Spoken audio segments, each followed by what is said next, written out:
it's a PG-13 movie. We can't have that kind of violence. The game is rated teen. Spoilers for later in the show. Spoilers. Better movies. Better pizza. Papa John's. Isn't it better ingredients, better pizza, Papa John's? Oh, no. Better ingredients, better movies. Papa John's. There we go. You're on to something. Better ingredients, better movies, any film studio than Sony.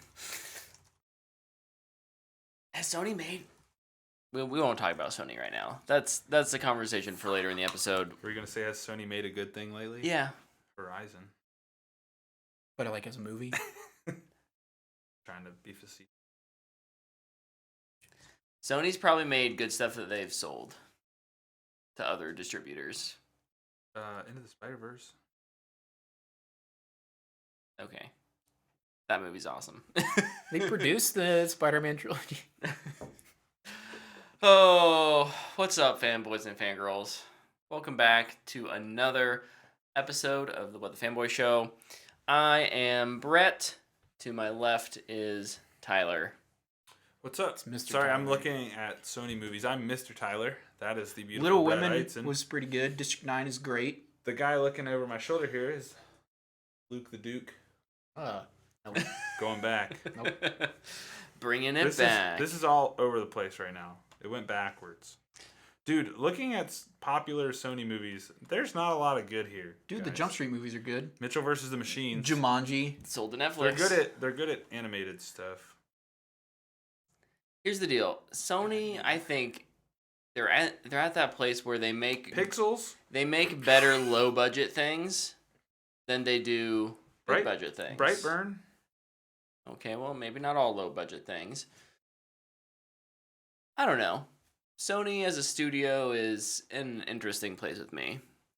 I think they're They made A Beautiful Day in the Neighborhood. Tom Hanks. Yeah, that's good. That was good. Again, Dude, they made low Stuart budget. Little. It's the freaking best movie I ever. think Hancock.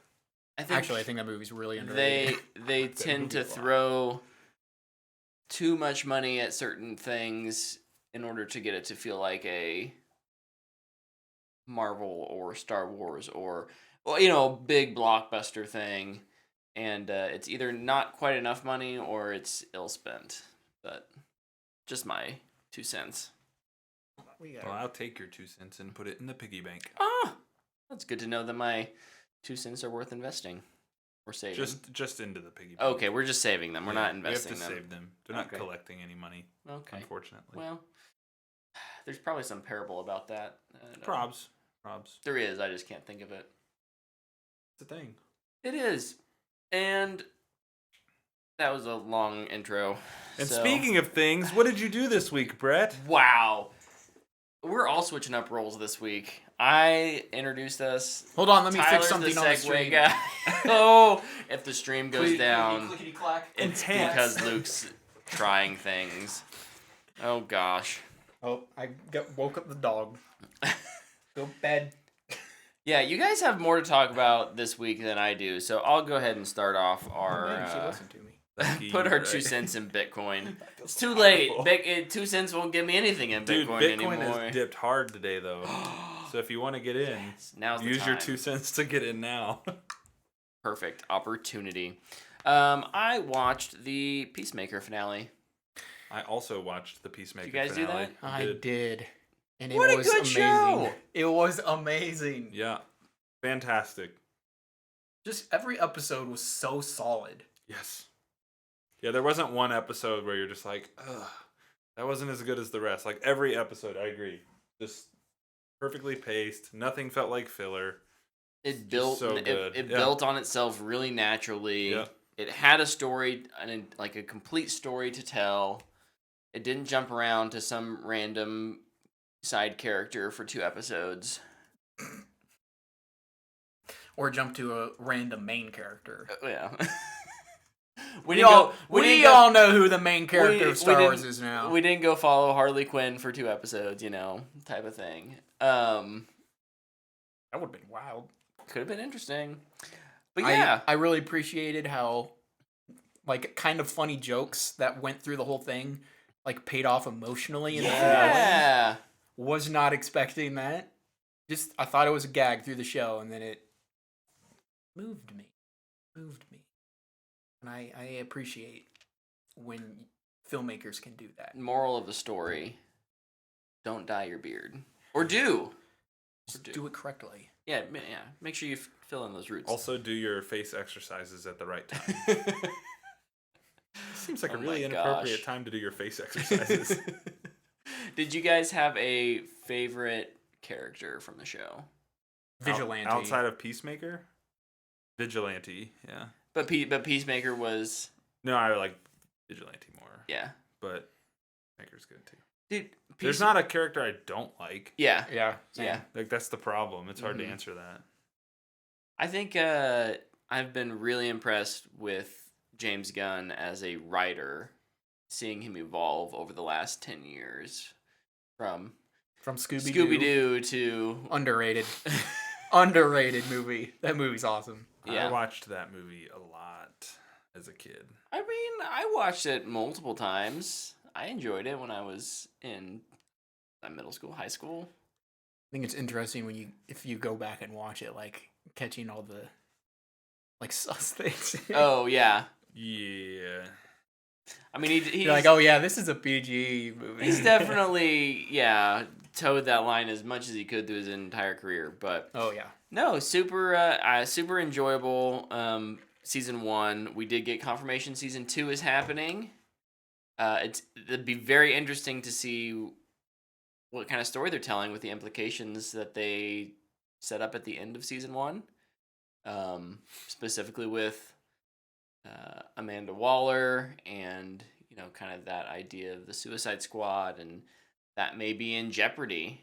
And will she be out for revenge? I don't know. Or is it going to be its own totally new standalone thing? She's going to have to make an even more super secret Suicide Squad. I don't think anything will come of that. You don't? I think Waller's too powerful. She'll find a way out of it pretty quickly. But she will be out for revenge, for sure, if I had to guess. Mm-hmm.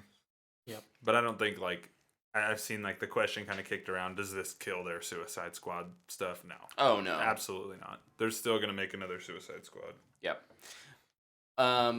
Brief spoilers, I suppose. Cameo spoilers. What did you guys think of the... Was not expecting Justice League Justice League characters showing up. And then even then, the silhouettes were there, and I was just like, wow, I can't believe they honestly just did that. And then Jason Momoa and Ezra Miller were actually there.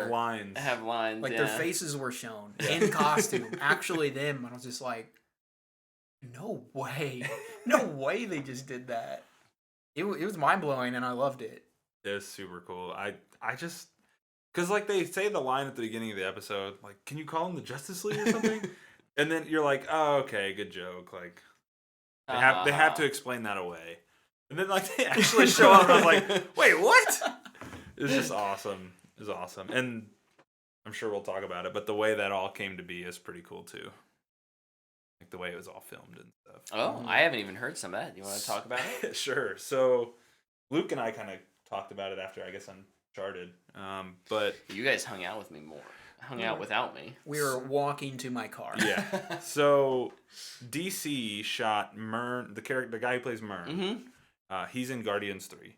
So DC shot his screen test for Guardians 3. Okay. So when they shot those cameos, Momoa he was in the area. They were still working. Yeah. Ezra Miller, I guess, was busy with something else, but wanted to do it. Mm-hmm. So he actually filmed it at the Guardians set. That's and Marvel funny. shot it for them. Yeah. Because Marvel owed DC one is kind of how James Gunn described it. But it's just kind of cool. If anybody's gonna bridge those two, it's gonna be James Gunn. We've been saying that for 2 years now. Haven't we? It's if there's anyone who can end this war, it's James Gunn. Yeah, and let's not overanalyze anything, but it's fun to dream about it, right? I mean, yeah, it's pretty cool. Yep. It just, again, we were just talking about LeBron and Michael Jordan and how people have this weird thing that they might hate each other, but they clearly love each other. And it's the same with DC and Marvel. they both win when both are making good content. They Yeah. both make a ton of money. So like the war stuff is so stupid. So I loved hearing this, and I hope it circulates a little bit more so people can realize that they're not just constantly attacking each other. They actually do get along. They actually do work together. Yep. It's not like this behind closed doors chess match. Agreed. The other thing I did this week was I played the Cyberpunk 2077 demo. So last week we had announced in the news that there was a reveal happening. Wait. You played a single player game? That came out a year and a half ago. Doesn't matter. That was a demo. You played I did. a single player campaign Yeah. only game. Yeah. I did. Everybody give it up for Mr. Brett Eisen. You're too kind. You're too kind. Thank you. Welcome to life. Yeah, so Cyberpunk had its like next gen updates, first kind of big patch for 2077 drop. And along with that came out with a 5-hour demo of the game. So I was able to cram all 5 hours into this weekend, and I really enjoy that game. Is it like 5 hours to play, or is it like you can do whatever? It's And, yeah, like, it's the like a timer turns trial. off? It's like a trial. So Okay. it's like once you're in the game, my save file for my game time is like 4 hours and 37 minutes or something like that. So yeah, Does the nice. save continue on to the actual game? we may find out. I think I would so. say yes. I think it does. Octopath Traveler did this too. They Mm. gave you like a 3-hour, like you go play it, and then you can just carry on when the I game hope comes so out. because I intend to play more. Good. Yeah. Very cool. Very good. But definitely enjoy so it. were you able to? The trial, was it with the next gen update? Mm-hmm. Did it run good? Yeah, it ran very smooth, 60 frames per second. I was in performance mode, which means that it favored, FPS over I play every game that way. like 4K graphics. I play every game that way. But it looked, better than a last gen game. So That's good. it was good looking. I'll say that. Very impressively built city. Yeah. Very Night City populous. is awesome. And I It's bet very you lived in. probably Yeah. only saw like a tiny... Yeah, I looked on the Tiny map and I was fraction. like, just in the first kind of, It's huge. yeah. But, yeah, over in the chat, Lepke's saying that I'm pretending to play anything for Witch Queen for the next 3 months. Look, Luke and I both are going to have a problem for at least the next couple weeks, and that is Destiny. Yeah. I'll tell you, Oh boy. and I'm going to talk about this. This could not come at a better time for me, for Lepke and you two, because Mhm. I can just play Horizon Yeah. and just exist There's no over pressure. here in my own little world, and you guys can have your fun, and it's perfect. And you will talk to me about Horizon and I will punch you because I don't want to know anything. I won't spoil anything. I don't want to know. Every text to Luke this weekend started with, "Hey, where are you?" And we are always at the same spot. We were like almost like step for step in the same exact spot. It's kind of cool. Well, before you guys talk more about Horizon, which I know you're excited to, What? Luke and I separately watched the Apple TV Plus movie CODA. We did. So we jealous. have a little review. Tyler's hopefully gonna watch it this week and I'm definitely report back. watching it this week. But yeah, Luke, what was your reaction to Don't spoil it. CODA? I wanted to watch something that would make me feel good. Hmm? And I chose the perfect movie. Yeah. It was incredible. I don't even know how to describe it. Just everything about it, like the acting, the writing, the story, everything about it just made me feel so good. It was and it's one of my favorite type of movies, which is happy sad. Yeah. Which is a phrase I stole from Sing Street, one of my favorite movies of all time. Mm-hmm. And it was like, I think you might have even said this when you watched Belfast. It was like the perfect movie at the perfect time. Mm-hmm. I needed it, man. It was just so well made. I cried so hard. Yeah. A little slice of life movie from a, this is the second or third movie in the last 2 or 3 years that's kind of focused on people in the deaf community, and that it's really intense and really personal and really really good. um for whatever reason, I feel like outside of the indie scene, for whatever reason, it's money based. Big studios are scared to throw large amounts of money at these kind of things, but movies focusing on people with disabilities. Has there been one besides A Quiet Place?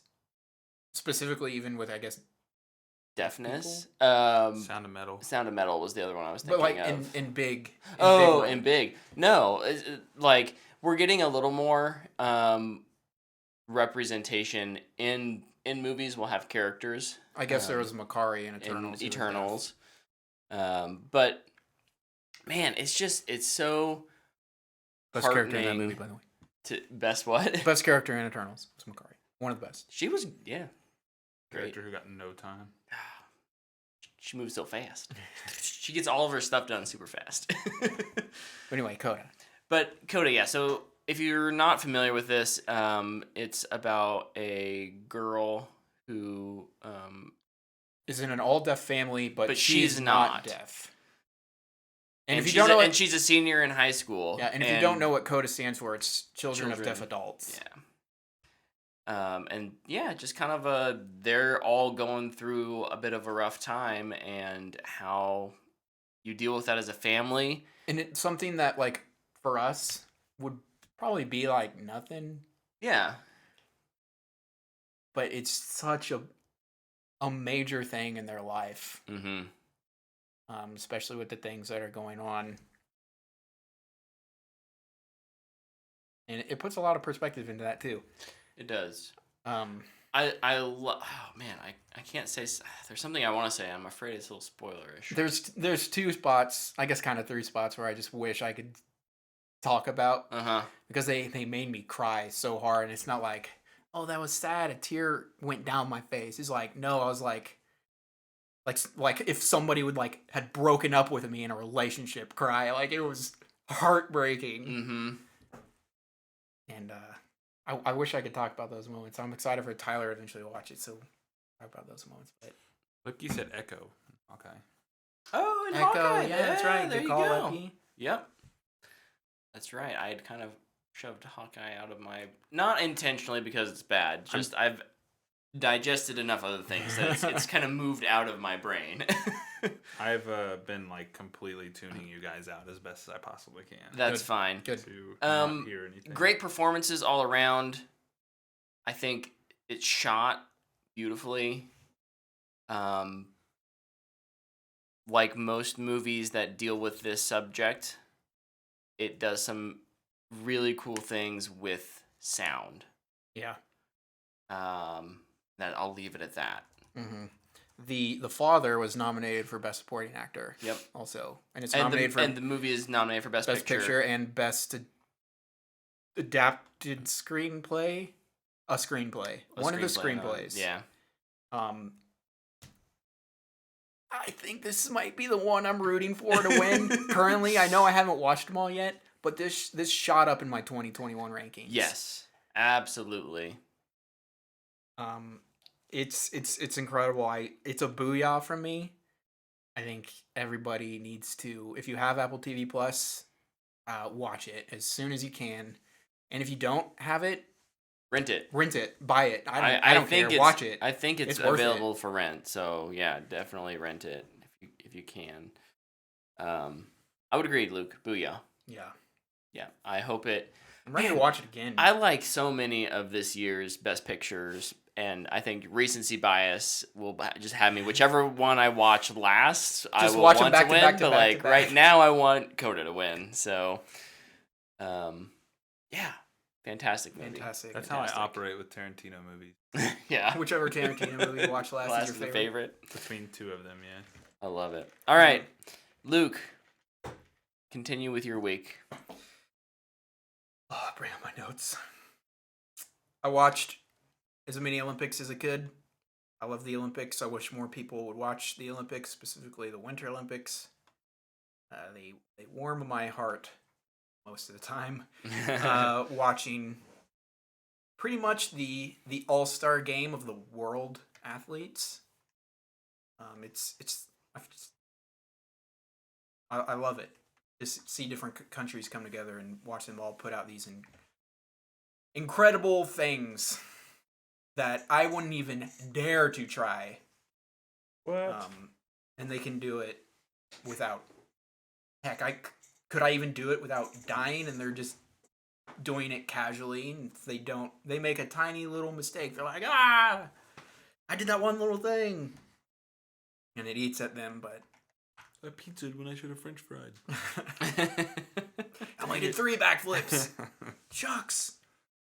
But yeah, I love watching the Olympics. I can't wait for the Summer Olympics. They're in France, Paris, I think. Are we 3 years away? 2 years away. 2 years Man, away. it's 24. The pandemic really screwed with It also doesn't perception of time. help. The Tokyo Olympics were in the past fiscal year. Right. So, yeah. It's the closest that the 2 Olympics have been together. It's crazy. I think since they separated them. Yeah. Biannually. Yeah, I might be going through a little Olympic withdrawal as well, because it's kind of just every evening. It's like, 7 o'clock, turn it on Olympics, and I'm watching it pretty much till 1 a.m. But I need to catch up on a lot of sleep. How's your sleep schedule? It's been horrible. I think I might be very unhealthy right now. But that's okay. It's gonna about to get even more unhealthy with Destiny. Yep. It's gonna get even worse. Oh my gosh. The other thing that I did, I just started it. I haven't finished, but I started the Cuphead show on Netflix. Oh yeah. I think I've watched 4 episodes. It's quite good. I wasn't expecting it to be TV Youth 7. Oh really? Yeah. Interesting. Apparently it is like a kid show. But as the devil being the main antagonist, I wasn't expecting that. And stealing souls. Yeah. But man, it's really funny. They do a lot of fun gags. I'm interested in Tyler watching it since you've actually played the game. I haven't played the game. I have nothing to compare it to. It's just a lot of fun. Is the market pig guy on there? Who sounds like Pork Rinds? Yeah.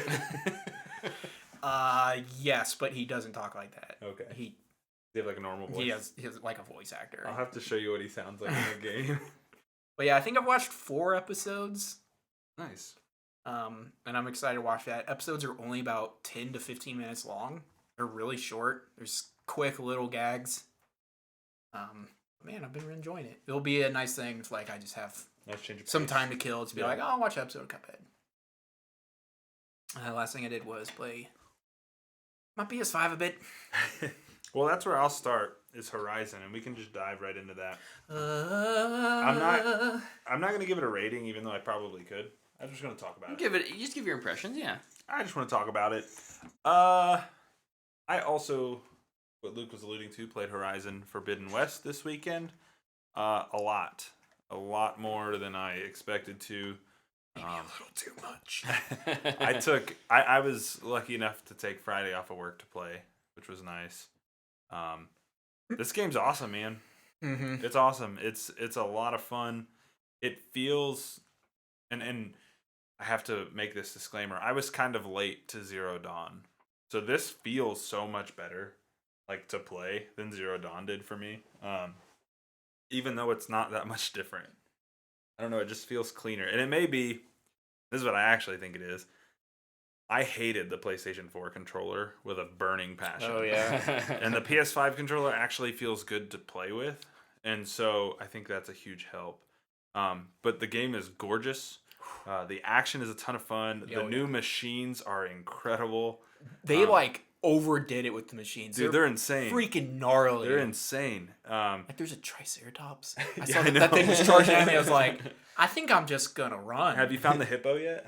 Yeah, the wide maw. The wide maw. Oh, dude, that thing like just starts sucking in air, and it's like, I'm gonna die if I miss this shot. It's either miss the shot or miss your roll. You're screwed. I miss my rolls a lot. Yeah, it's tough. Gosh, where was I at? The machines are great, like I mentioned. Soundtrack. The soundtrack is incredible. The soundtrack of Zero Dawn is my favorite video game soundtrack. Is this one pushing? I'll have to wait to get through the whole thing, and then I'll need to listen to Yeah. it a couple times. But is it George the Man and the flight again? I don't know, but it's amazing. He's doing some wild stuff with that soundtrack, man. It's so good. Are you playing on performance mode or are you playing on fidelity? I have no idea. Did you ever change it? I don't remember. If you didn't change it, it's fidelity. Which one's that? It's gonna be better graphics. Okay, that's what I actually prefer. Okay, I play on performance, and you miss your rolls.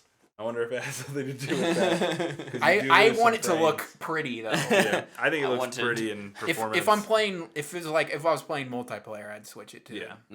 to the frames. But no, I think this is a fantastic game. I do think, I don't know if it's going to be a Game of the Year winner type game. I think it'll obviously be nominated, but I think there's some other stuff that's coming out later this year and some stuff that's maybe coming out this week that might put a damper on that. But Sony continues to pump out these first party story linear style games that are just insanely good.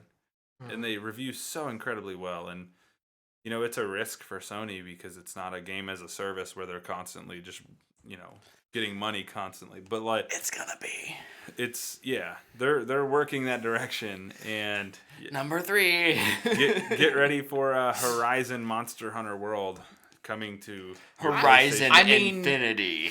I Yeah. mean, It would work. it would work. It would work really well. The game is built to be like Monster Hunter. Yeah. If you really want it to be, you cook your food to give your buffs, you restock your tools, you go out there, you pick berries, and you kill giant machines. That's what Monster Hunter is. That's the gameplay loop, and people love it. So I'm sure Horizon would do just fine. But yeah, I mean, I can't say enough good things about the game. If I had to say anything, I guess, quote unquote, bad, I don't think the climbing's too great. It's pretty much just the same. Yeah, with a little bit of an improvement. Yeah, just with the focus. Yeah. You can see better now, which is it, but the climbing in Horizon, out of all the PlayStation games that now all have climbing, it's probably the weakest. Yeah, it's not great. And the other thing that is, you can kind of like Skyrim things. Like you can just keep jumping and you'll just keep climbing. Dude, and Aloy got some hops. she does. She's got some leapers. Speaking of Aloy, Ashley Birch is incredible. Yeah. She's so good at what she does. If you don't know who she is, she probably voices some characters you enjoy. She's also in Mythic Quest. She's awesome. Aloy is a great protagonist. I do have my bones to pick with Aloy in terms of just how lawful good she is. I actually thought when we got to the bulwark part, So it makes me she mad. warned to chaotic good. And then she recanted like immediately though. She dabbled. She'll get there. But if you're gonna dabble, go all the way.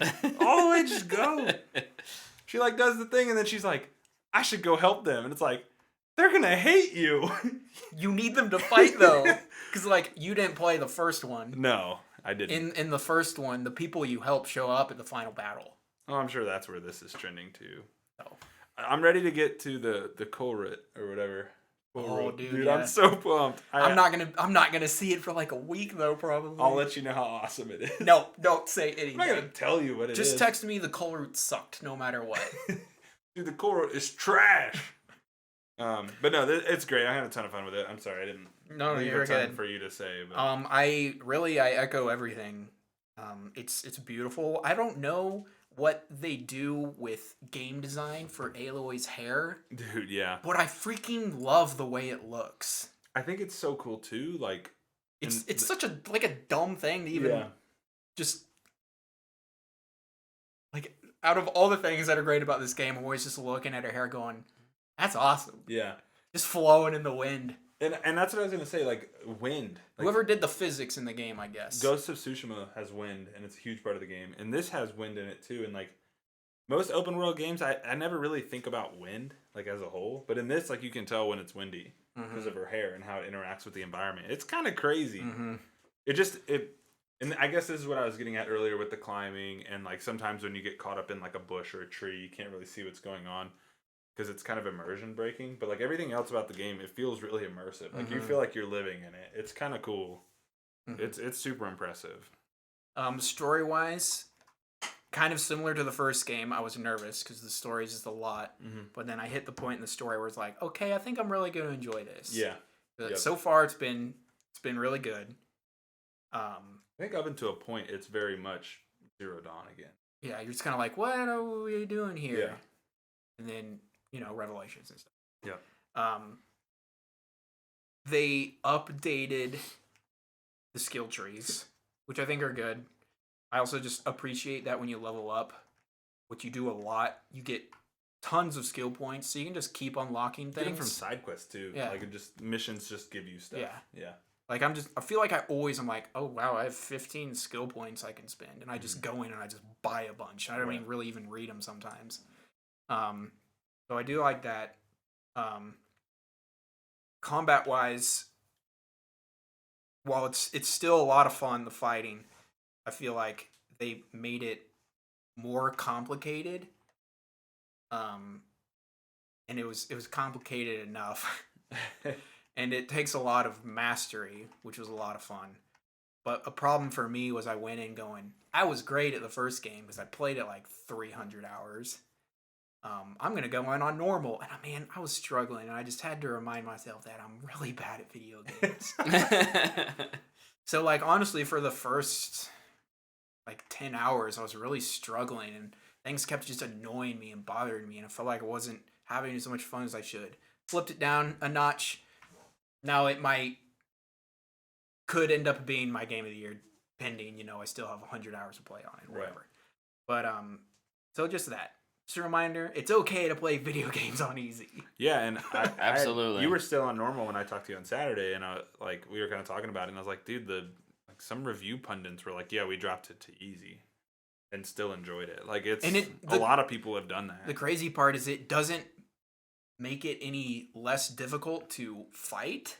Like it will take a long time to kill a giant elephant robot, but I think you take less damage. Yeah, which is the good part, and which has always been my problem. I'm just running through the wilds, and all of a sudden I got like 40 robots chasing me. It's just like, man, can I just get to the next place?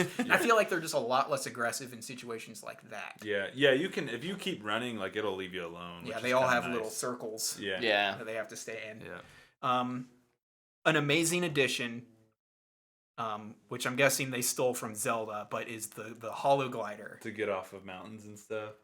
Did you do the side mission where you climb up the mountain to go get the Tanoct warrior who's getting the flower?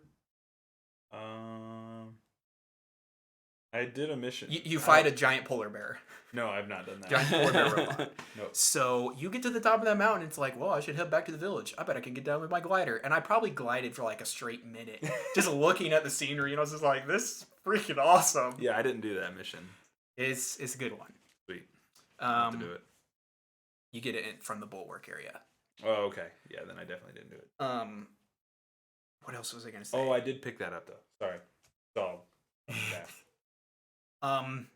the other part with combat, I guess, was before you like had your 4 utility weapons and your 3 bows, and they kind of expanded that out where you have to pick in between the certain bows you're working. At least for now. Maybe if I eventually get like an even better bow, it'll have more stuff on it. But you actually have to like build your character for situations instead of just going, I have these 5 weapons that I can just use from. yeah. It's like, okay, those robots are susceptible to fire and acid, so I'm going to use this bow because it has both, and I'll bring out my tripcaster for this as well. Yeah, I think one thing and I don't want to go too much longer on Forbidden West, but I think one thing the game would really benefit from is loadouts. Yes, I agree. Because you kind of have to go in and like manually switch everything around and change your coils and your weaves. Whereas, if you could build, this is my fire weakness loadout, and you have like a loadout that's built, and you just click it and it drops you in. Mm-hmm. I think that'd be a great quality of life change for Horizon moving forward. Yeah, I agree. That'd be awesome. I think they would really benefit from that. Because like in weird comparison, but the Division has that, where you just click your loadout and it populates everything, and you're like, cool, good to go. That's nice. So it's I think that would really help this. I agree. That'd be awesome. Yeah. But because there's so much. There's so many weapons and outfits and weaves, and you're just looking at everything. You're like, I'm just gonna go in with what I have, and hopefully I'm good enough. Hopefully I do okay. Yeah, I think the other thing this game would benefit from greatly is transmog, but I think that's every game. Yeah. Because there's like some armor sets that like, or some outfits that I'm like, oh man, I really like those buffs, but gosh, that's hideous. I'm not putting that on. Like the Karja one with the little bonnet. I'm like, oh, I'm not wearing that. Oh, the Utaru Whisper. Yeah. It's great buffs though. Like, the buffs are amazing, but it looks horrible. I'm not wearing that. I agree. Not a chance. But or like the Spider-Man thing where Spider-Man's it's basically a transmog. You can change the abilities around on every outfit. Yeah, but man, enjoying it so far. It's a lot of fun. Yes.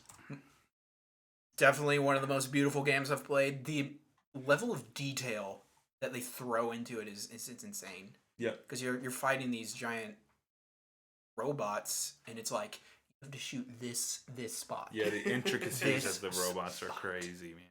Crazy. Yeah, it's a ton of fun. I can't wait to play more. Favorite robot machine so far? I keep calling them robots. Yeah, they are. But favorite machine that I've fought. Probably I don't know. That mammoth is sick. Yeah, but I think the what's the giant turtle called? Snapperjaw. The Snap Maw's the alligator. Shell something. That one was really fun. It like shoots ice at you. Shell Snapper. That's been my favorite so far. The thing's freaking, and if you shoot its shell, it powers it up. Like it gives it buffs. And I was like, dude, this is so hard. Like that was the hardest fight I've done so far. It's like you'll be with a teammate sometime and they're down. It's like, sorry, dude, I don't got time to revive you. I'm not picking you up, bro. I'm just running right now, running in circles, shoot my bow. Yeah. What's your favorite? The mammoth. Yeah. I don't remember what it's called. Tremor Tusk. Tremor Tusk, yeah. My least favorite is the freaking Leap Lasher. Screw that thing. Mine is the Sky Drifter. Oh, yeah. They're so fast and they one-shot you. If you don't shoot their tail off, you're dead. Yeah. They one-shot you. They're like snipers.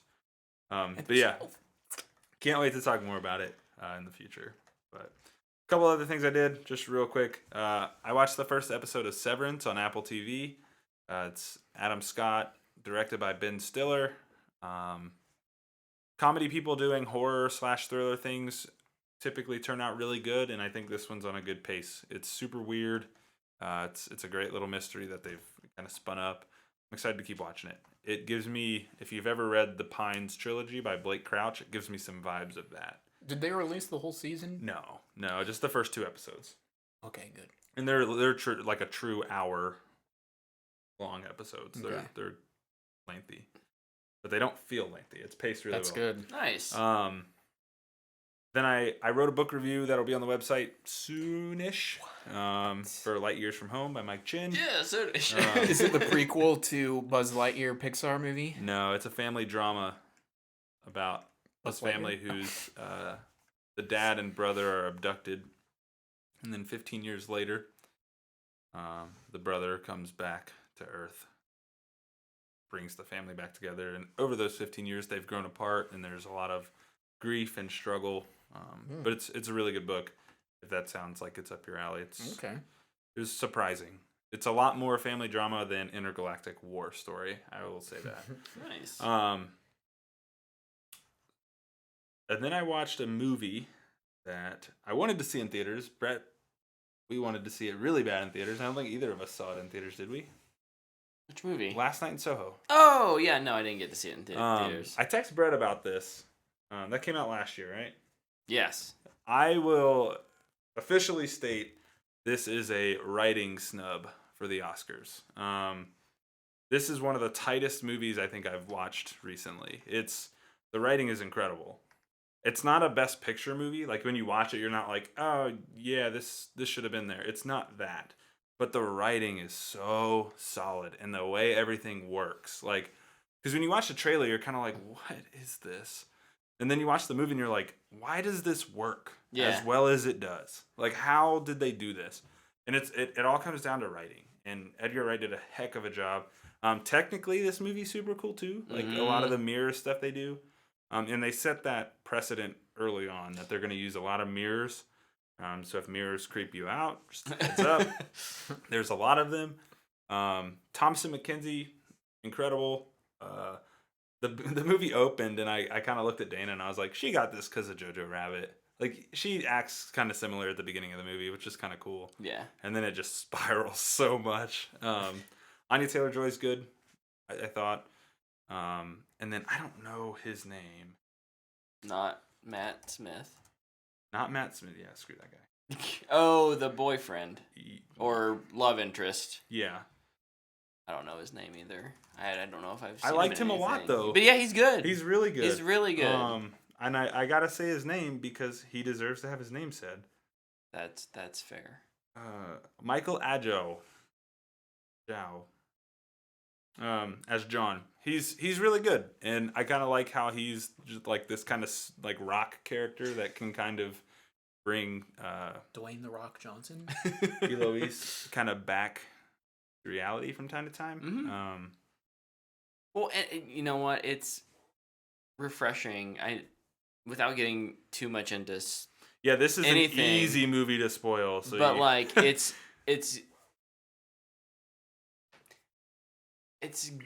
good to see a nice guy written well. Yeah, if that makes sense. Yeah. There's not like this qualifier as to why he's a nice guy. He just is. He just is. He's just inherently a good person. Yep. And cares about people. And like, you don't have to give him this altruistic storyline. Like, he's just a good dude. Yep. That's it. That's all it is. He just exists. He sees people in need and he tries to help them. Yeah. And I just thought that was super refreshing. And yeah, I was blown away by, because this is I think it's a complex story to tell. And it also, it weaves its way through genres. Yes. It's not genre specific. No. It is kind of, I don't want to say, I say all over the place in a good way. Yeah. Like, it does a lot. And it doesn't feel long. It doesn't like drag at any point. It just works. And final thing I'll say, Edgar Wright's ability to weave music through movies continues to be just the coolest thing. Every scene is shot with music in mind. It's so awesome. I hate that I'm giving this a fanboy worthy, but it's definitely not a movie for everybody. It's good though. I really enjoyed it. And then the last thing I did, which we'll talk about later, is I watched Uncharted. Oh, that came out? It did. Yeah, Uncharted came out. I saw it, and I'm smiling through the pain. Better ingredients, better movies. Lucky says genre fluid. It's a great way to describe Last Night in Soho. Last Night in Soho is genre fluid. Very much so. Yep. Well, then let's hop over to some trailer reactions. There weren't a lot of new trailers this week. What do we got? Luke had them written down, I think. I didn't write them down because you said you had them down. I have two written down. One was the launch trailer for Destiny. Destiny comes out tomorrow. Thumbs up. I'm ready to take the war back to Savathûn. Bring it on, man. Let's go. It's been too long since we've invaded a Hive throne world. It's been so long since a Destiny expansion. It's been so long since a Destiny season. It's been 6 months. Yeah, that's crazy. I'm freaking hyped out the wazoo. Which, the thing that sucks, though, is I'm choosing to put Horizon on hold. It's because I know Destiny will be ruined on Twitter for me, where like Horizon is a lot easier to avoid spoilers. But yeah, the trailer was really good, and I'm excited for Destiny. The Witch Queen. The Witch Queen. Woo! And then what was the second one? Winning Time, The Rise of the Lakers Dynasty. 2 thumbs up here. Lots of thumbs. All the thumbs. This looks great. It's a series from Adam McKay, who did... John C. Reilly's in it. Yes! Dude, John C. Reilly's so underrated. Yeah. Agreed. As a dramatic actor. Agreed. He's fantastic. And this is the story about the Lakers show. The Lake Show, baby. And Showtime like Lakers. Magic Johnson, Larry Bird rivalry. Let's go. It's from Adam McKay, who did Don't Look Up most recently. He did The Big Short. And the other guys, I guess. That might be my favorite. Didn't he do Step Brothers? Yes, back when he was bad at making movies. I don't like Step Brothers. That might be a hot take. I've never seen the entirety of Step Brothers. I've only watched like parts of it. I never watched it when it was the movie to watch. Mm-hmm. So I just, I watched it recently. I was just like, man, He did Vice as well. This is dumb. Oh, yeah, I yeah. never saw Vice. Me either. Academy Award nominated Vice. I should have watched And that. Big Short was Academy Award. But I didn't. Academy Award nominated, and Don't Look Up is nominated. Yes, it is. But man, it's an HBO Max series is where you'll be able to watch it. It looks fantastic, and this is a type of show that I feel like I've been reeling for, like a TV show about a biopic of a team. Yeah.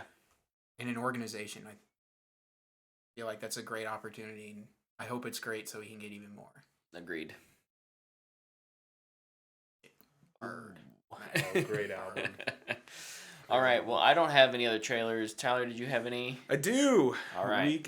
We kind of talked about the Capcom countdown last week. Oh yeah. They revealed a cinematic for Street Fighter 6, which I guess will also kick off the news segment. Street Fighter 6 was announced today. No release date news or anything like that, with like a short little cinematic showing Ryu, and I assume Ken.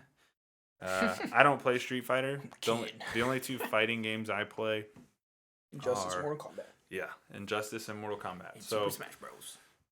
And I dabble in Smash Bros. So I know Street Fighter has a pretty intense competitive scene, so I'm happy for those people. I'm not mad at all that it wasn't Resident Evil. I know there's a lot of people online who are upset about that. Yeah. But I don't know. Village just literally came out last year. Like, they're not gonna have another game in the holster that quick. It will be some years. Yeah, it's gonna be 2, 3, 4 years before we get The next Resident Evil they probably will announce will be another remake. Yeah, probably. I think JT was on here a couple weeks ago saying Resident Evil 4 remake is probably most likely. Yeah. So, And then Resident Evil 9. Yep. Yep. Yep. Yeah. Resident Evil 9. Resident Evil 9? It'll take place in Germany. Good. Yeah, Street Fighter 6. Whoop, whoop. I won't play it. Yeah. Neither, but the cinematic was cool. Like, Yeah, cool trailer. Looked nice. I didn't even watch a trailer. Doesn't do This it is for like, me. I don't care. Yeah. Not for me. What You you got got? others? I got a few. For news? Yeah. I have a few things for news. It was revealed this week in an interview, I think with IGN, that in the Halo TV show, we will get to see the Master Chief's face. And the internet, as predicted, was all up in arms about that. They were really happy, right? Like, they were Oh, for sure. super pumped. Very supportive of a decision Good. like that. Good. I'm I mean, lying. It's not What- polarizing at all. What fan base doesn't have just total alignment with the studio that's making their precious IP? Whoever it is, I want to work for it because it doesn't seem to exist. Yeah. I guess real quick, your guys' thoughts is: are you okay with that? Neutral? Don't care or think it's bad? I couldn't care less. I'm at a wait and see, I Yeah. guess. Yeah. Like, could it work? Yep. Could it not? Yep. Yeah, it'll be interesting how they Depends play on the that show. line. If the show is bad and they show his face, who cares? I know it's not fun because I know, like, the hope is probably to spit up a debate, but, like, does it really matter that much?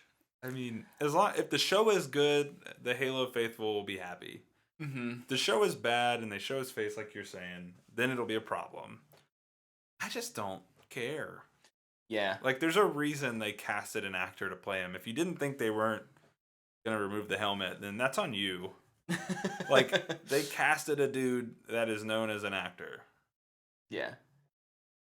And if they weren't going to show him, they would have just gotten Downs to voice him. Steve Downs would have just voiced him. Yeah, so, come on, guys. Goodness. I think... What's the actor's name? There's... Pablo Schreiber? Something like that. Sounds right. This idea, because in the games they've never showed his face, that like, oh, it must be like a thing. Hey, isn't this in a different universe? So it is in the silver timeline or universe or whatever it is. Oh. So if you don't like it, if you're like, oh, not my Master Chief, guess what? Doesn't have to be. Who cares? Also, this is different from the games. So like, yeah. Dude, the guy playing cares? Master Chief played a character named George Pornstache in Orange is the New Black. That is awesome.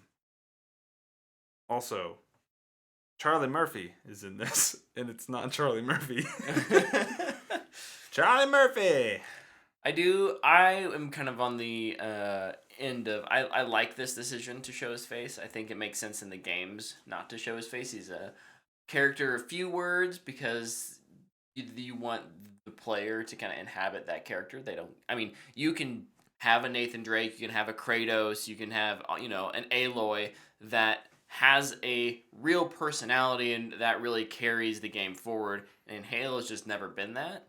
They kind of tried that in Halo 4, and I liked it, but not everyone did, and so they kind of backed it up a little bit. Not really. In 5, I feel like they went and the opposite direction. They put you in a different character. Yeah, they put you in a whole different character. We're going to hunt the chief, even though you know he's not doing anything wrong. We're going to go kill your best friend. So I think this will be good for the series in that, hopefully, if the acting's good and the story's good, it gives the chief a little more character than we've gotten. And if you don't like it, whatever. Go play the games and imagine the chief however you want to. That's fine. No one's denying you that. Plenty story out there. The games will always be there. This is true. The games will always be there, guys. That might come up later. Tyler, you got another story? I do. We already talked about Peacemaker getting a season 2. Mm-hmm. On the heels of that, James Gunn was doing some media stuff and said that after Guardians 3, he's going to spend some time in TV for a while. Ooh. With Peacemaker Season 2, he's going to write and direct every episode, as well as he is already, and will be revealing soon, got another Suicide Squad spinoff TV show. Know what's crazy is that James Gunn made the Suicide Squad. He wrote and directed the Suicide Squad. And then COVID happened, and he got stuck in his house. And out of boredom, he wrote 2 TV shows. Wrote one of the best shows of the year, probably. Yeah. And another show that got picked up. It's like, I don't know what to do. I'm just gonna write this TV show. Okay. James Gunn is winning big time this week. He also got engaged. Yeah, congratulations, James. Kudos to James Gunn. You definitely listen to our podcast. Dude is crushing it right now. He's your face there. But maybe I'll up our TikTok game or social media game, and he'll see this on social media. And if that's the case, congratulations, James. Or we just see if he'll come join us for the episode. Would you be a guest? You can take my spot. I volunteer my spot for James Gunn. You can have my salary for the episode this week. You can have double my salary. Yeah, you can have all my salary for the episode. I only have 2 more stories after that one. Okay, well, I've got one. Sonic the Hedgehog 3 is happening. I now have 1 story. Oh no. Is your one story that Knuckles is getting a spinoff series to Paramount Plus? That was one. Okay, yeah. But how much money is Paramount Plus spending to retain Idris Elba for a series? I know, right? I know it's only voice work, but it seems expensive. It does.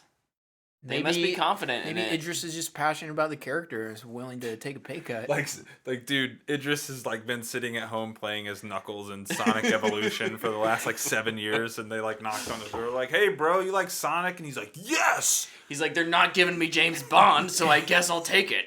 I guess I'll be the Sonic the Hedgehog version of James Bond and just wreck fools. Yeah, no, this is cool. I'll probably watch them. I don't have Paramount Plus, but I'll find a way to watch it. Legally, of course. Of course. Wait, Paramount, is that one that has a free tier? No. No. It has the Halo show on it, though. I'm going to have to get it for the Halo show. Mm-hmm. Free trial. Yeah. For the month or whatever. And then after that, I'll cancel it. And they got an app for I that. probably don't care about the the Knuckles one as much. But... The Knuckles thing interests me because I assume they're going to introduce Shadow in that. Ooh. Which Shadow is like the coolest Sonic character. I'll have to wait and hear about it from you then. You're going to watch Sonic 2. Sonic 2 in theaters, yes, because I can probably see it for free with Regal Unlimited. Yeah. I'm not going to watch Knuckles, though. They're going to reveal Shadow at the end of Sonic 2. Book it. I don't care about Shadow. We'll see who he is. I believe Shadow can suck it. Tyler, what's your next story? It's related to our topic, so tell your next story. Oh, well, I have 2 more stories then. Star Trek is coming back. Star Trek's never left, technically. And Which iteration? They keep coming out with new shows, so let me clarify the Kelvin that. iteration. The J.J. Abrams Star Trek movie trilogy. The Kelvin. The Kelvin verse. No one knows what the Kelvin verse is. We are nerds. We do. Is getting a 4th film with the returning cast. I should probably watch the 3rd one of that. You probably should because it's the best Dude, the 3rd one is great. Yeah, I should watch that. And you're going to watch it. You're going to be like, how did Suicide Squad beat this for the Oscars? But I think I started it and fell asleep once. They are kind of surprise drop. Like, they're shooting this year, so it should be out fairly soon. I mean, did they announce the director? I don't think so. Quentin Tarantino.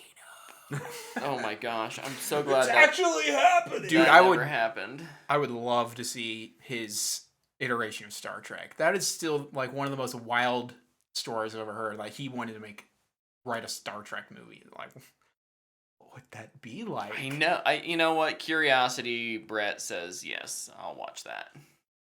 I don't think I want it, but I would watch it. My last story is that I don't know if it was this week or the week before. After the it had to have been this last week.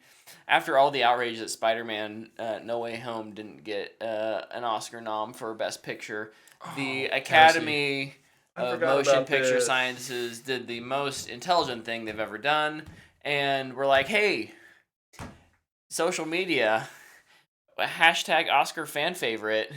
This is so dumb. Go vote for your favorite film of the year, and we'll mention it on our broadcast. And what you think is winning? Not what you think. It's not Spider-Man. Is it actually winning? Do they have Amazon Prime Cinderella. Cinderella. Is winning. Oh. Yeah. Not what you think, right?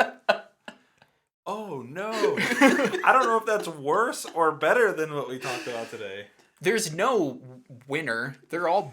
Whatever wins, we all lose. Yeah. Because it's a stupid gimmick to get ratings on your TV show. Yeah, I think what I had texted you guys today is like there's a reason the Game Awards and the Dice Awards exist. Like the Game Awards is the popularity competition, and the Dice Awards is like the developers critiquing each other. And that's what the Oscars are. It's them critiquing each other. A bunch of film nerds. They just in got a room. They go, I like this movie. They got away because there was nothing else. They got away for years of like broadcasting it and people putting up with it. Like, and I love it. Like, don't get me wrong, but like, not everyone wants to sit through 3 hours of, you know, the film industry patting themselves on the back. Like, I get that. It's always fun when we get together and watch it. Yeah. I just enjoy doing it. I mean, it's a little. I think it's just a little inside baseball for us. Like, we understand that stuff, and we've probably watched. And we've watched most of those movies, but when your average American watches 3 movies, it's probably increased now with streamers. But like, you know, even if you've only watched a handful, 10, 12, movies a year. Like, how many of those are going to be? 3 of them are Marvel movies. One of them's probably a DC movie, depending on the year. One of them might have been a Star Wars movie. So there's 6. Disney or movies. 5, math. You're gonna have 2 animated movies. Yeah. And a Fast and Furious, baby. No, it's the off year because there was Star Wars. They and are a Universal, off-years. like a Transformers or a Jurassic World. Yeah. Right. So like, they're Whatever not sports watching movie those movies comes that out are that getting year. nominated, and that's fine. Again, it should be fine. The thing I think that would solve this, the most ironic thing that I can think of that would solve this, is they just need to stream this on the internet and not worry about broadcasting it on ABC, or understand that times are changing, and for one night a year, like, it's okay to not have amazing ratings. Or just tell these people to go watch the People's Choice Awards and shut up. Yeah. Sorry, I hate this. That's another great. But this is so stupid. highlight a fan centric or a popularity centric award show. The Rock wins that award every single year. You think people actually think The Rock's a great actor? No. People just like him because he's popular. Yeah. I think this was a dumb move from the Academy, and Well, I mean, what they were trying to make the popular Academy Award. What was that? 2 years ago? 2 or 3 years ago, yeah. They announced it and they changed it like 2 months later. They're like, okay, maybe not. Actually, backlash. At least it's not that again. Just like they're like, whatever made the most money. We still don't have a stunts category, which is the biggest crime of all. Yes. And so here's my question. If whoever wins that vote, I know the answer to this before you guys freak out. Does it count as a nomination? No. I didn't think so either, but I was hoping I would back my way into the Zack Snyder being nominated for an Oscar thing just to upset Luke. No. Yeah, there has been. Luke mentioned Cinderella is currently in the lead, but there has been a push of late from the Zack Snyder fan base to say it. The Snyder cultists. cultists to get Army of the Dead up there. Which, and again, this is one of those things where like you can enter 20 times per day. Dude, they're just creating emails like crazy, I bet. This is just the worst idea ever. Ugh. What are you doing? I want to find this ongoing vote thing. I just saw it. It's on probably not Variety. on their main page. You probably have to like actually Hack in. Nah, I'm looking at the screenplay now. Oh, Just sad. who is screenplay this year? I forgot. Belfast, Don't Look Up, King Richard, Licorice Pizza, The Worst Person in the World. Oh yeah. Oh, we What were about talking Adapted? about that, weren't we? Yeah. CODA, Drive My Car, Dune, The Lost Daughter, The Power of the Dog. It was And- adapted for CODA. In the snub category, we have Last Night in Soho. Look, Yeah. Spider-Man got its Oscar nom. Gonna Visual lose to Dune, effects. but All right, Tyler, you have one last news story to take us into our main topic. Yeah. I have 2 stories real Oh, quick. Luke, you know you can speak up during. You guys are just rolling it off, so I mean, I was fine with it. go, Luke, You guys are go. doing your thing. Go, Luke, They'll go. be quick. A Wonder Twins movie is happening at Oh, HBO heck yeah, Max. let's go. From the Black Adam writer is going to write and direct it. So we'll see. Oh boy. And the other thing was Stranger Things had a bunch of posters, and then if you like kind of combine them, it's a really cool poster. Season 4 is coming out May 27th, and then season 5 will be the final season. And that's in like June, Yeah. right? Or no, July? I think No, it's season season 4 4 is is two two parts. parts. Oh, and then oh. season 5 will be later. Yeah. Oh, see, I was confused about that. I just thought season 5 was season 4 part 2. It's volume 1, volume 2 because they're trying to. I don't think they're done with that back half of the show yet, or whatever. Gotcha. Okay. All right. So Well, they're there's even more Stranger Things than I thought. And it's like a month apart. Like the drops are like a month apart. They're not Yeah. that far, which All right. means we're easily getting through volume 1 in one sitting. I mean, yeah. We almost did season 3 in one sitting. We just went home to sleep and then Immediately showed reconvened, got breakfast, and finished the show. Yes. Oh, that's it from me. Okay. Cool. All right, All right, Tyler. let's kick this thing off. Uncharted got 51 million at the box 50 office. million what? Oh. this weekend at the box office. I was like, it could have been anything. Was it Considering likes on TikTok? No. It's a success for Sony, though. That's how they're going to do the next Oscars. They're going to post a TikTok. TikTok's going to broadcast it because they don't care about ratings, right, Brett? Oof. Kill me now. So yes, a financial success It for is. Uncharted is what we're considering it. But is it a critical success? No. Discuss. The answer is nah. I mean, but it wasn't made for the critics. It was made for the fans. Was it a success there? Listen, Nah. I'm a fan of Uncharted games. Pretty large fan of Uncharted games. I put myself up there with how much I I've love played the like games. 2 hours of Uncharted. I literally just played them again. Like, not even, 2 months ago? Yeah, so impressions. I feel like Luke's got the most to say about this one. Might say less than you think because I just don't want to dwell. I just don't. I'll go with my impression first. Okay. Do we need more of this? No. That's what I wrote, and then I put a little blurb here next to it, and I said I just think it's funny that Sony called in Ruben Fleischer and Tom Holland to finish this thing because I just couldn't get it done. Fleischer, I feel like, picks up Sony's pieces all the time. Yeah. And Holland is just like on retainer, like a lawyer at a big company. Like, he's like, yeah, we got this Tom Holland kid. Let's just put him in this. Like, they just put him in everything now. You want to be Spider-Man? Well, you got to do all of this. And like, I think this movie is why he's talking so much about taking a break from acting. Like, he's just getting put in weird things now. I'm looking forward to Tom Holland's second act of his career, which I assume will be much like Robert Pattinson, where it's like, all right, we're gonna do some A24 films, and we're gonna do some. Give me Devil All the Time, Holland. Yeah, Yeah. yeah. Yes. Like, I didn't he's watch a Cherry. good Was he actor. good in Cherry? He's okay. Okay. It's hard to tell because the writing in that movie's Bad. pretty iffy. But yeah, kind of my impression is like, take all the least interesting things from Indiana Jones and Tomb Raider and Sahara, and try and monetize it for 2020. I mean 2020, 2022, and you get this movie. Just a generic paint by numbers action adventure movie that doesn't do anything new, and ultimately just kind of leaves you meh. Just, I can't get over. Tom Holland is Peter Parker who can say the S word in this.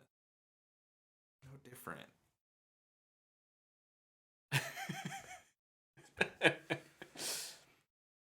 Luke, go ahead. Give us your I was impression. I feel like the Honestly- only part where he kind of felt there's like moments in it where I'd be like, okay, that was kind of Nathan Drake. Was like when they're in the boat and he's like, "You want to stay up there? You can go come down here and cuddle for a bit." Like that felt more like how it should be. Okay. Let it rip, baby. Let it rip. And hold on, real quick, before we let Luke rip one, stanky. I have zero history with Uncharted. I think Tyler, you haven't played either. 2 hours of Uncharted Okay. history. So I have zero attachment to this. I'm definitely gonna view this film more favorably than Luke and maybe even Tyler. But there's lots of filmmaking things that it does bad as well. Luke is a huge fan of all of the Uncharted games and just that whole series. So Luke, now with that preface, I wrote a little thing here so I could kind of try and not just ramble. Go for it. It's still pretty rambly, Yeah, but read it. Let's hear it. but Let's hear just it. bear with me. Okay. As a game franchise, Uncharted started off simple. Climb stuff, shoot stuff, do some puzzles, and later transitioned into something about spectacle, into something emotionally engaging in Uncharted 4 and The Lost Legacy. The movie adaptation fails miserably and is a complete disservice to almost everything in the game. The sequences adapted, inspired, stolen, whatever you want to call it, are blandly translated. The minimal new additions feel uninspired, and the character changes are dang near insulting. And then probably the one good idea they added was surrounded by poor execution and enough to get by VFX. At least they got the tone right, I guess. You know, the same tone as every other generic action movie. I don't blame Tom or Mark, they tried. Fault is with the writers, the directors, I guess. And above all else, Sony, the studio. 2 hours is not enough time to give this story any justice. Or video game adaptations really in general. Some it can work. Some it could work. But not for Uncharted. The answer lies in long-form storytelling, where enough time can be given to develop characters, experience action sequences worthy of the franchise, and explore breathtaking new worlds. I give you Arcane.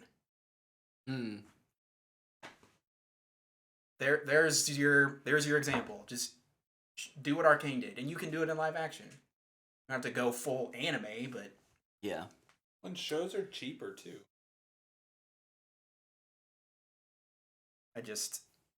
I hated this movie. I hated it. So, quick shout out to Mark Wahlberg for sticking on through every director change. Like, he's like the one dude who was on it from the very beginning. So shout out to him, and he's not the worst part of the movie. I think he would have been a better Nathan Drake. Honestly, I feel like he's more Nathan Drake than he is Sully. What a crazy world we live in. How much of their characters had to change because of age? I understand that Wahlberg is probably... Wahlberg was not Sully in the slightest. He was Mark Wahlberg. Yeah. Well, yeah. But, like, does his relationship with Nathan Drake change because Nathan Drake all of a sudden is a 20-year-old instead of a 40-year-old? In the first game, Nathan Drake is probably, like, 25 to 30. It's not that much older.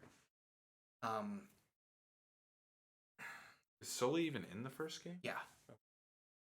Mustache? No.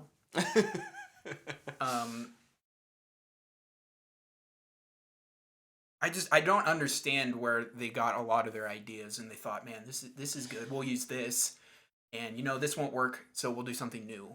I feel like everything they tried was just like a failure.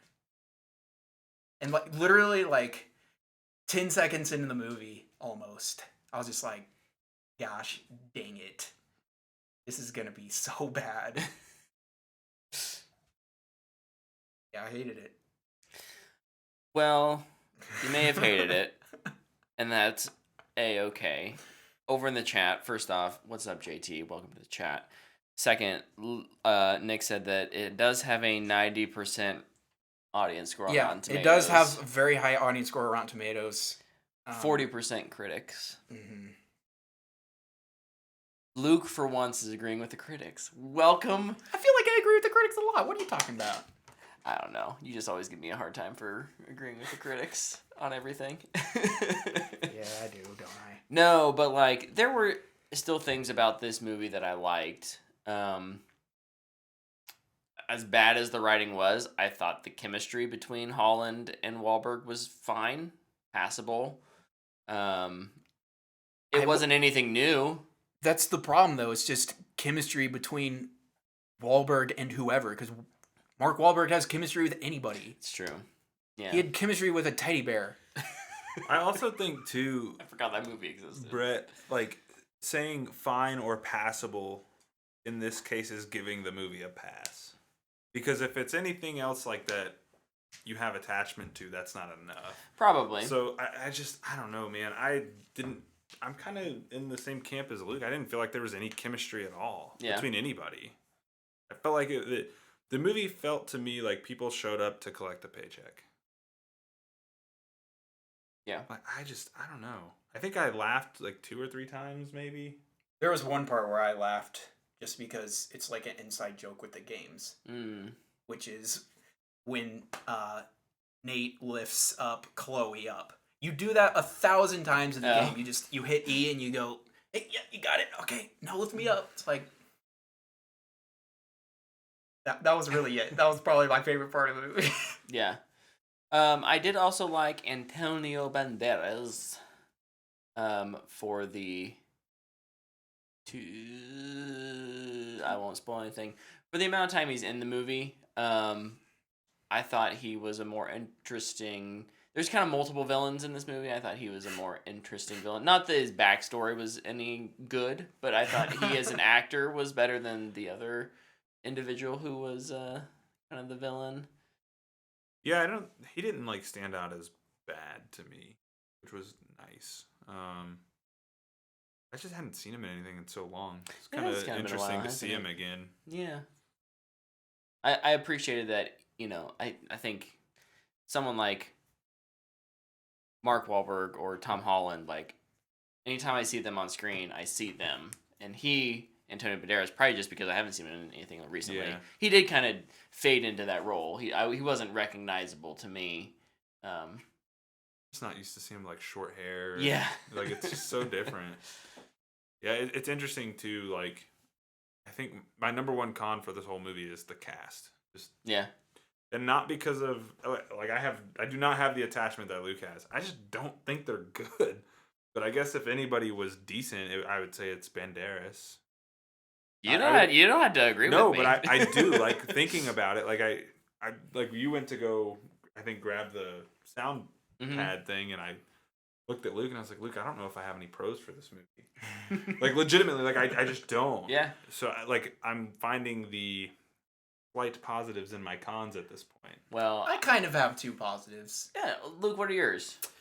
They didn't shoehorn Elena into it, and flying boats was interesting. Yeah, I did write down boats. Oh, see, I hated the boats. See, here's the thing. Uncharted is this insane spectacle. Mm-hmm. Fast You do and the Furious most Tomb Raider. You do the most insane things in these games, and you just like the plane sequence. You do that in the game, and it's like, this should not be possible, but this is awesome. Like, I felt like that of all things was the thing that fit in. Sure.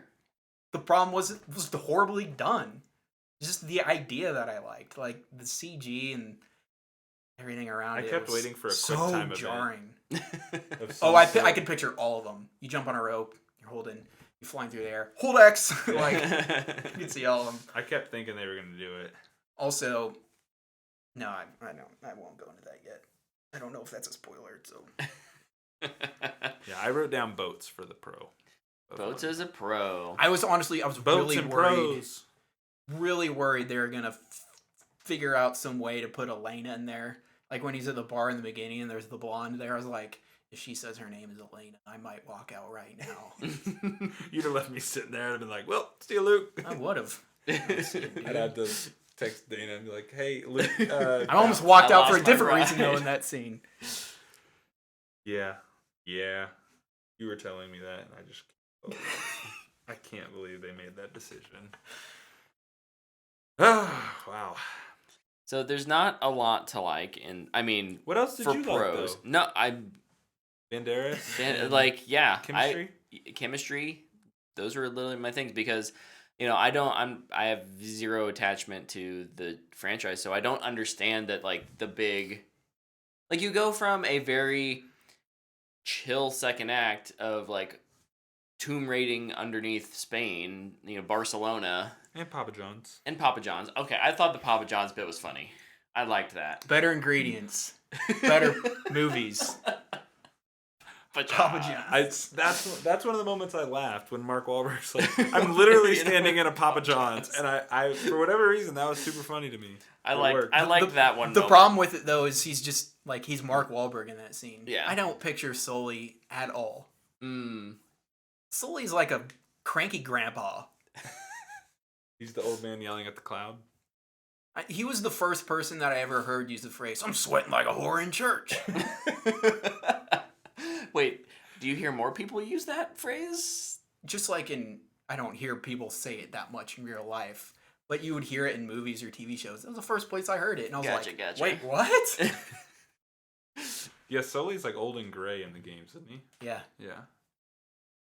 Awesome mustache. His big giant revolver. Gamma. And also, they showed the ending of the movie in the trailer. Oh, you remember when like he was we were watching the trailer and I was like, that is gonna be the last scene of the movie. Yep. Freaking Sony every time. Every time. You can always pick it out. Except with Spider-Man, I guess. They actually got that one right. Okay, so we've said a few things that we thought were positives.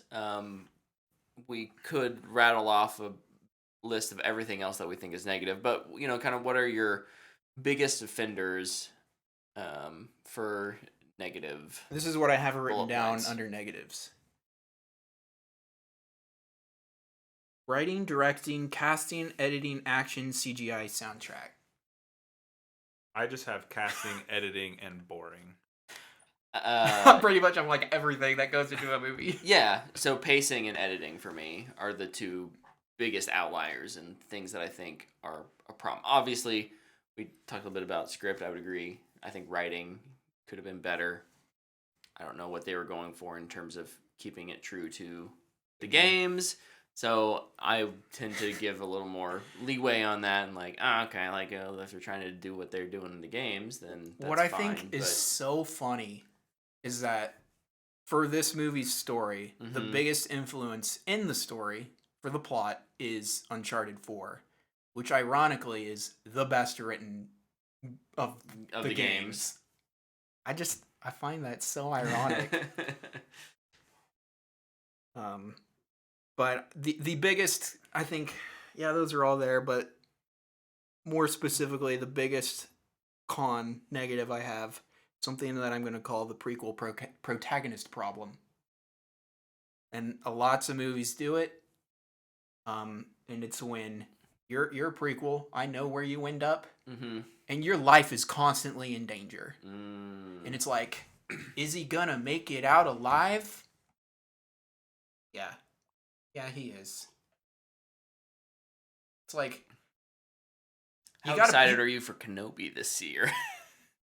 See, but here's the thing. The way you get around it is you put the people around him in danger. Yeah.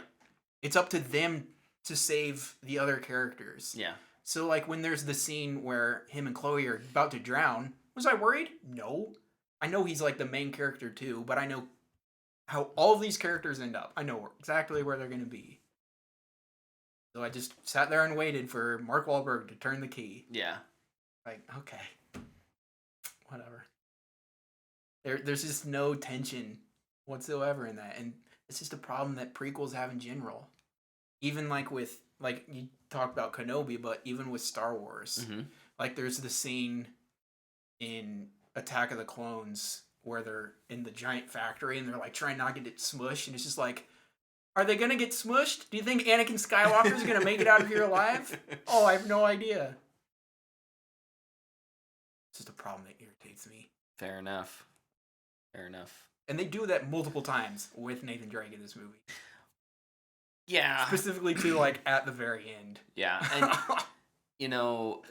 that is one of many challenges when you try to adapt an existing IP. You do have that kind of like, oh yeah, there's the hype of this IP people know what it is. At the same time, you know your characters are almost completely safe. There's something so unique about something like Indiana Jones when it first came out. Like, yeah, you kind of expect your protagonist to make it all the way to the end, but who are these side characters? We don't know. I don't want to say what the movie is, but some people haven't seen it probably. But there was a movie last year that surprised a lot of people with how it ended up. Mainly me. I didn't think they'd do it, and they did. You know what I'm talking about? Really curious. I can't think it off the top of my head. Just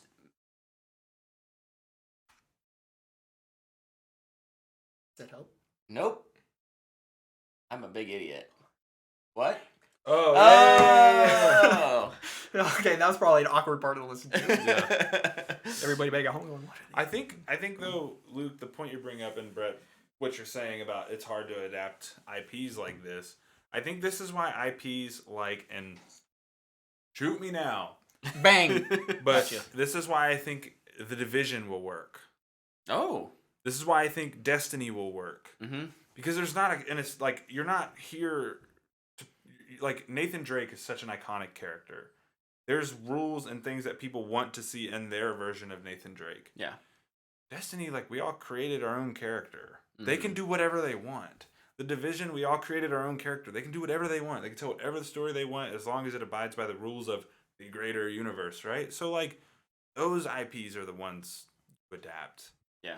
Like Uncharted, it's so character driven.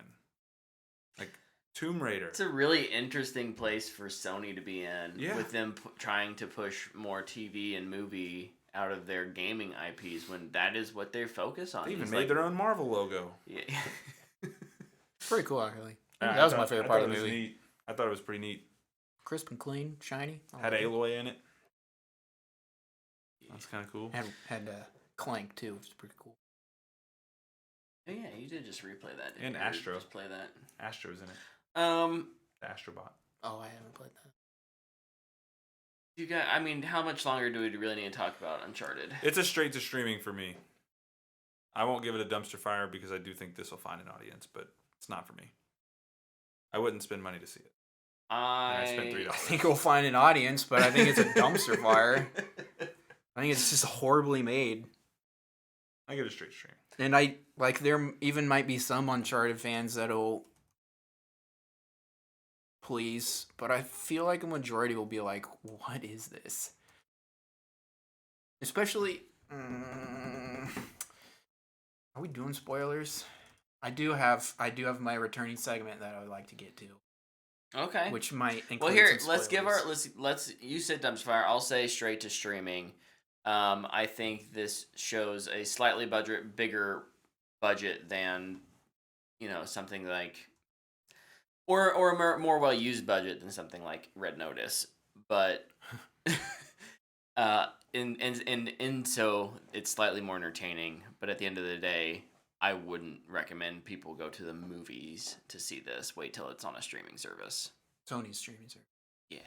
Just never, so you never have to watch. So now, real quick, we'll jump into some spoilers. That just gave people a nice, easy break, place to hop on out of the stream or the podcast if they haven't watched it and they're planning on watching it even after our review of it. Luke, I am very much looking forward to what you have to say next. So back kind of to the Triple P prequel protagonist problem. There's the bit at the end where Sully is either going to save the money or save Nathan. Mm-hmm. It's like, serious? Was that the decision we wanted to go for at the end? Or do something unique that allows him to save both. Yeah. That keeps his mystique a little bit more alive. They are treasure hunters. They're treasure hunters. You can kind of trust him, but he's still definitely looking out for number one as well. Mhm. Like there was a way to do that, I think, that didn't involve it being quite so corny. His sacrifice of the gold. It's like you could have literally just grabbed the gold and tossed it in the helicopter and grabbed him too. I didn't understand. Grab the struggle. backpack, swing it over to him, have him grab the backpack. Yeah. He chucked it at that girl instead. Braddock. Thank goodness. Dude, I did not they- know her name the entire movie. Every time they said Braddock, I thought they were talking about the Scott dude. Me too, for the longest time. I thought they were talking about him. And then they kept referencing Braddock. I'm like, who is this? And I was like, it's the girl. Oh. Dude, okay, so the biggest laugh in the entire movie for me Mm-hmm. was we got so many just betrayals in this movie. I was gonna Oh say, my Luke, gosh. bring this up. And then there's the freaking part Ugh. where they're like not even 5 seconds, I feel like, after Chloe steals the map from Nate in the Mhm. salt room. And Braddock just slices Antonio Banderas' throat. And I let out the biggest.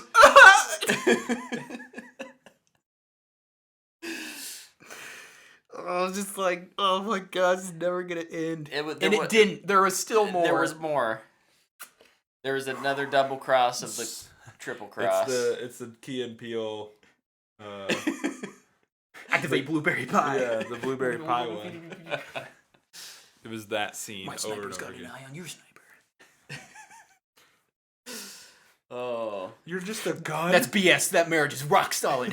No, I know. yeah. Mm-mm. One spoiler thing, I did not like how Chloe was used. I don't know how she is in the I would agree. games. Not like that. But as kind of the potential love interest / double / triple crosser She's a triple agent. / we're just gonna drop her storyline in the third act. That's exactly what I said to you when it ended. I was like, dude, they were just where like, did you go? They're just like, yeah, bye. we're done with her now. She served her purpose. So and just in moved the- on. I just moved on. As soon as we walked out, I was I was like, like, they just kind of got, I don't know. They're just like, yeah, we don't need you anymore. Thanks. she got COVID. So, or something. here's your They're just like, paycheck. we'll write you out of the end. In the actual games, they do have history. They used to date. Mm-hmm. All before Uncharted 1, they used to date and like go treasure hunt and stuff together. And eventually, Chloe just pieced or something. Oh. And then she comes back in Uncharted 2 when they're working together. They're friends. Yeah. But like the twist in Uncharted 2 is that she kind of has to betray Nate to save her own life because she's working for a warlord by accident. Oops. So she's like betraying. Darn. My bad. Well, yeah. she like betrays Nate, but she's really working for you. And through the game, you kind of know that. And she's like, "Oh, these dudes are showing back up again. Like, all right, I'm gonna have to point a gun at you." Thing. In the first game, when you don't have any history with any characters, you do question Sully's loyalty for like one mission. But I think, and I'm not going to talk spoilers, but I think this we are in spoilers. We are. But I think this kind of goes to show you what happens when a movie ends up in development hell. Yeah. And you end up with a piecemealed script from like 3 different directors and writers, and you're just like, yeah, we're just going to make it and put it out. We've spent enough money on this. Let's just do it. Yeah.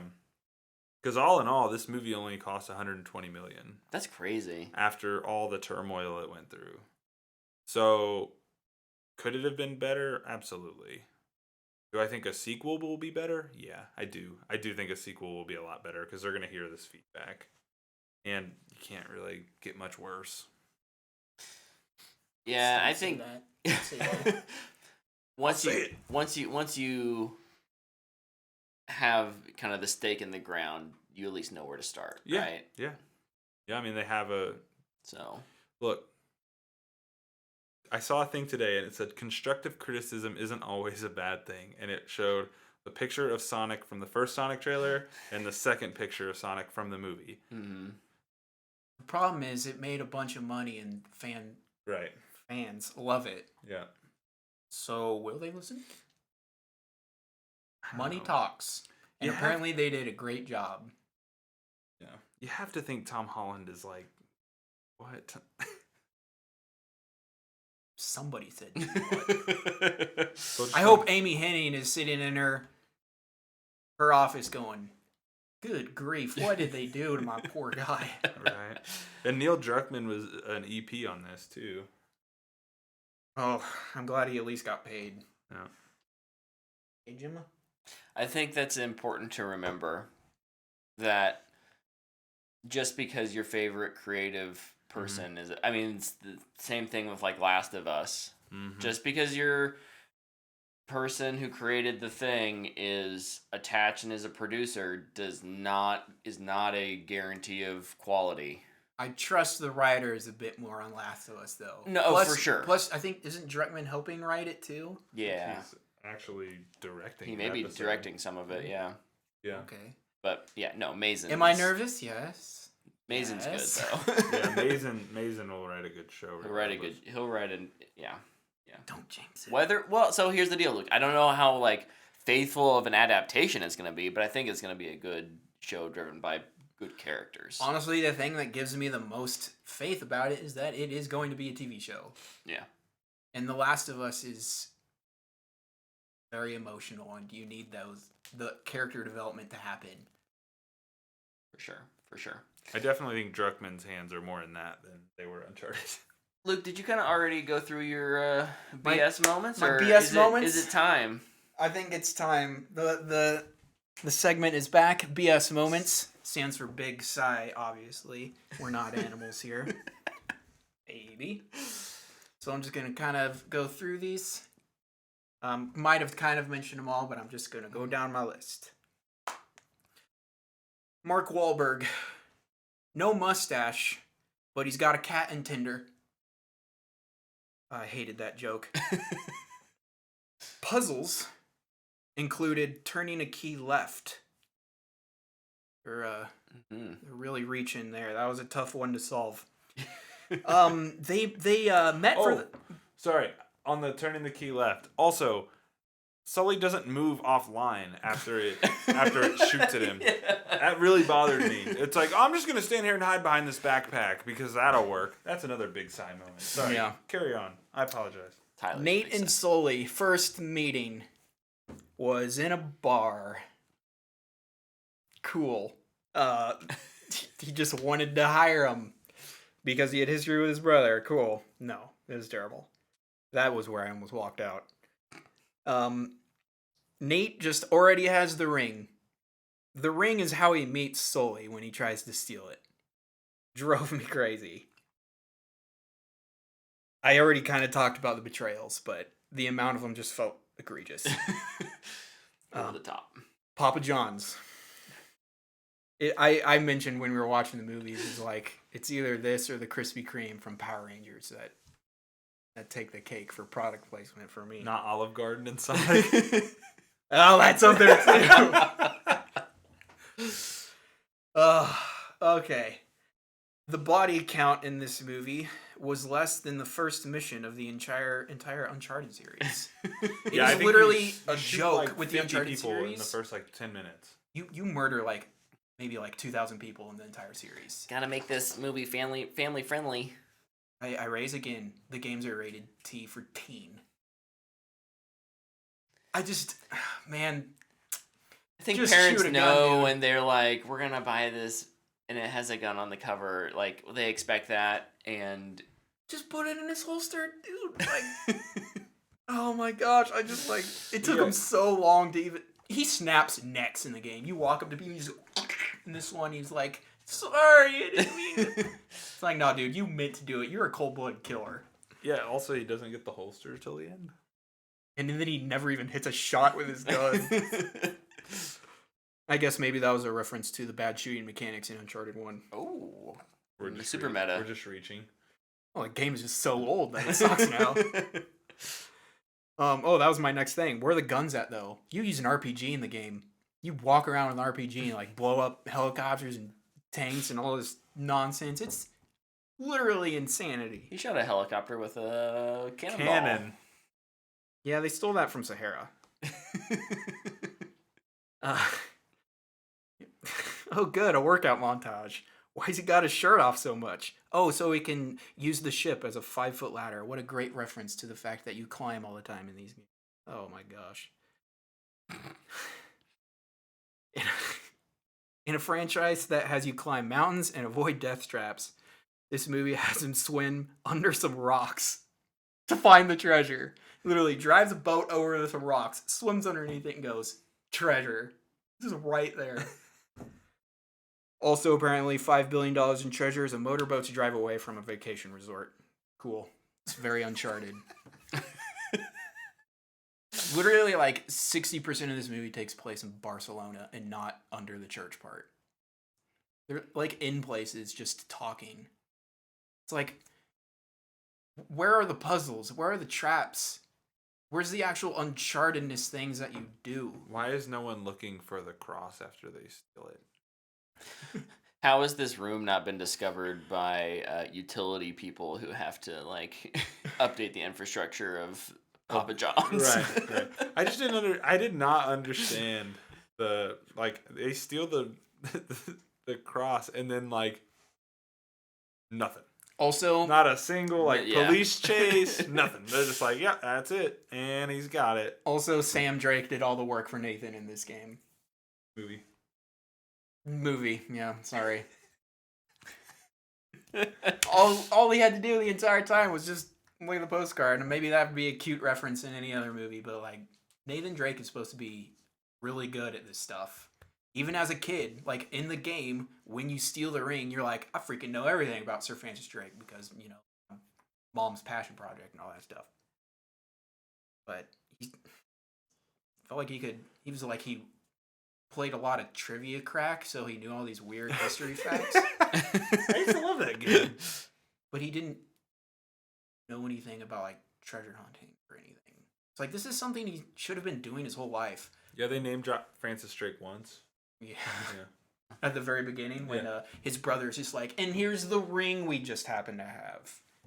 Whatever, bro. Also, like, this really annoyed me.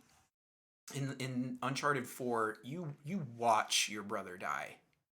Well, supposedly die. He gets shot and falls off a building when you're in prison, and you're like, dang, he's dead. But, I've got to get out of here or else I'm going to die too. And you just assume he's been dead all this time. And this, he just gets told, your brother's dead, bro. Too bad, so sad. Let's go find the treasure. And it's like... And any audience who has seen a movie in the last 10 years would be like, oh, wow. Yeah. The brother is not dead. Right. Does that wrap up your big sign moments? Yep, it does. Thank you, Luke, for entertaining us with your big sign moments. All right, well, we are getting to the end of the show here, but I do have a couple Fanbox questions we're going to go through real quick. Rapid fire. Patrick, longtime listener and frequent question submitter, thank you, Patrick, has submitted a plethora of questions that we'll answer over the next couple weeks, but just a couple for tonight. First off, what were your thoughts on Raised by Wolves Season 1? I just started it, and it's very interesting. It's very weird and very gory. Overall, I'm positive on it. Raised by Wolves Season 1 is fantastic. Highly recommend. I haven't not even started Season 2 yet, unfortunately. It'll probably be a while because Disney's coming out. I will echo Luke. I think Raised by Wolves Season 1 is one of my favorite sci-fi things happening right now. It's like, it's all super different because it's like religious sci-fi. Yeah. It's not it's wanting to have that conversation of like religion and science fiction, but at the same time, like there are weird things that are going on and alien and this dude really fascinating. This dude in the religious cult's like having all these visions. Yeah, a guy who's an atheist hiding in a Christian or a religious. It's not Christian. It's Christian-esque, but hiding in this religious cult or organization, kind of becoming the leader, pseudo leader of it, and like starting to believe it. And bro, I need to start watching Season 2. Oh my gosh. I'm waiting on Season 2 for it to have like 5 or 6 episodes. What does it have so far? Like 3? Like 3 or 4. Yeah. Yeah, I need to start again the next week or so. Recently, so. Yeah, they dropped the first 2, and then it's been week to week. Gotcha. So, yes, I love Raised by Fantastic. Wolves. I love it. Tyler hasn't seen it, so he can't speak. I can speak, just not do that. Bro, the ending of Season 1, like, I don't know if you're like haven't finished it yet. Dude, it like freaked me out a bit. It got real weird. It got whack. Real weird, and it I was loved every already part of kind of it. weird, and it got real weird. But yes, agreed. Love it. One more question. Have you seen any of these movies that I'm trying to watch? I've missed from 2021. Wondering if they're worth watching. Nobody, Antlers, and Nightmare Alley are the 3 that he lists. I've not seen any of those. Have you seen any of them? Mm-mm. I've seen 2 of them. Nobody is amazing. It's the R-rated Taken that you didn't know you needed. And is Taken R-rated already?